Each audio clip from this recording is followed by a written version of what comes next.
100 দিনের কাজ আর নয়, এবার বছরে 125 দিনের রোজগারের গ্যারান্টি। নাম বদলে নতুন চেহারায় ফিরছে মনরেগা।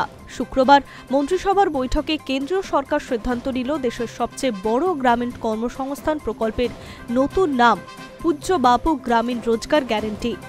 সরকারি সূত্রে খবর, গ্রামীণ কর্মসংস্থানে আরও জোর দিতে হবে এবং প্রকল্পটির ভাবনা ও লক্ষ্য স্পষ্ট করে নাম পরিবর্তনের পথে হাঁটল কেন্দ্র। একই সঙ্গে কর্মদিবস 100 থেকে বাড়িয়ে 125 করা হয়েছে, ফলে কর্মসংস্থানের সুযোগ বাড়বে বলেই দাবি সরকারের।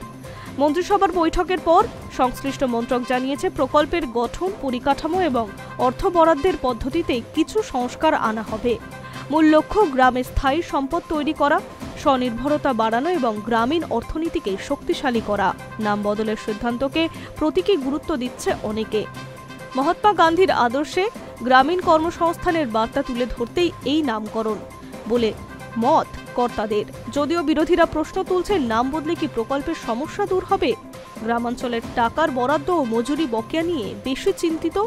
তবে কেন্দ্রের দাবি, নতুন নামে নতুন কাঠামোয় প্রকল্প আরও দ্রুত ও স্বচ্ছভাবে কাজ করবে। দেশ জুড়ে গ্রামীণ কর্মসংস্থানে নতুন দিশা দেবে এই সিদ্ধান্ত। প্রসঙ্গত, দেশের সর্বোচ্চ আদালতের সিদ্ধান্তের পর পশ্চিমবঙ্গে 100 দিনের কাজের প্রকল্পের টাকা আটকে রাখার অভিযোগ উঠেছে কেন্দ্রের বিরুদ্ধে। যদিও পরিস্থিতির জন্য রাজ্যের দুর্নীতিকেই দায়ী করছে কেন্দ্র। Hi news network.